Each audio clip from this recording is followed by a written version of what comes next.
ব্ৰহ্ম সমাজৰ প্ৰতিষ্ঠাপক কোন আছিল? ইয়াৰ শুদ্ধ উত্তৰটো হৈছে ৰাজা ৰামমোহন ৰায়। অসম এছ'চিয়েশ্যন কোন চনত প্ৰতিষ্ঠা কৰা হৈছিল? ইয়াৰ শুদ্ধ উত্তৰটো হৈছে 1903 চনত। যোৰহাট সাৰ্বজনিক সভাৰ প্ৰতিষ্ঠাপক সম্পাদক কোন আছিল? ইয়াৰ শুদ্ধ উত্তৰটো হৈছে নৰনাৰায়ণ সিংহ। মিত্ৰবাহিনী কোনে প্ৰতিষ্ঠা কৰিছিল? ইয়াৰ শুদ্ধ উত্তৰটো হৈছে পুষ্পলতা দাস। লোকতাক লেক কোন ৰাজ্যত অৱস্থিত? ইয়াৰ শুদ্ধ উত্তৰটো হৈছে মণিপুৰ ৰাজ্যত অৱস্থিত। ৰিহালা কিতাপখন কোনে লিখিছিল? ইয়াৰ শুদ্ধ উত্তৰটো হৈছে ইবন বটুতাই লিখিছিল। চম্পাৰণ সত্যাগ্ৰহ কোন চনত হৈছিল? 1917 চনত হৈছিল। অলকানন্দা গ্ৰন্থখন কোনে লিখিছিল? ইয়াৰ শুদ্ধ উত্তৰটো হৈছে নলিনীবালা দেৱীয়ে লিখিছিল। ভাৰত ৰত্ন লাভ কৰা প্ৰথমগৰাকী অসমীয়া কোন আছিল? ইয়াৰ শুদ্ধ উত্তৰটো হৈছে লোকপ্ৰিয় গোপীনাথ বৰদলৈ। মহাভৈৰৱ মন্দিৰ কোনে বনাইছিল? মহাভৈৰৱ মন্দিৰ বাণৰজাই বনাইছিল। ফুলগুৰি ধাৱা কেতিয়া সংঘটিত হৈছিল? 1861 চনত সংঘটিত হৈছিল। মণিৰাম দেৱানৰ লগত কাক ফাঁচি দিয়া হৈছিল? মণিৰাম দেৱানৰ লগত পিয়লি বৰুৱাক ফাঁচি দিয়া হৈছিল 1858 চনৰ 26 ফেব্ৰুৱাৰী তাৰিখে। ডাউন ছ'চাইটি কোনে প্ৰতিষ্ঠা কৰিছিল? সতীশ চন্দ্ৰ মুখাৰ্জীয়ে প্ৰতিষ্ঠা কৰিছিল।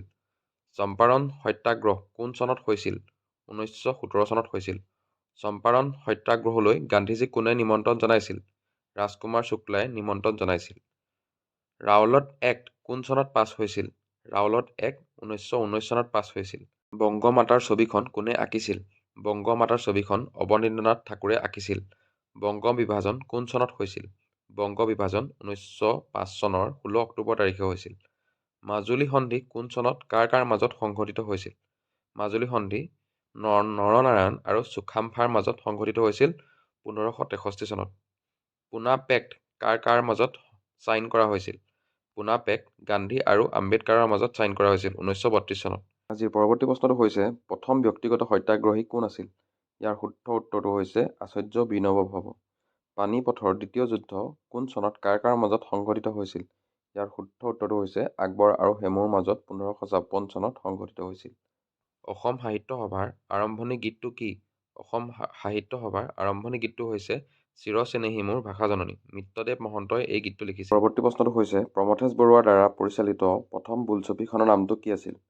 ইয়াৰ শুদ্ধ উত্তৰটো হৈছে দেৱদাস। এইখন বঙালী ভাষাত পৰিচালিত। ভাৰত ত্যাগ আন্দোলন কোন খেলপথাৰৰ পৰা আৰম্ভণি হৈছিল? ইয়াৰ শুদ্ধ উত্তৰটো হৈছে গোৱালিক টেং মৈদানৰ পৰা আৰম্ভ হৈছিল। আগষ্ট ক্ৰান্তি বুলি কোনটো আন্দোলনক কোৱা হয়? ভাৰত ত্যাগ আন্দোলনক কোৱা হয়। চাইমন গো বেক বুলি কোনে কৈছিল? চাইমন গো বেক বুলি লালা লাজপত ৰায়ে কৈছিল।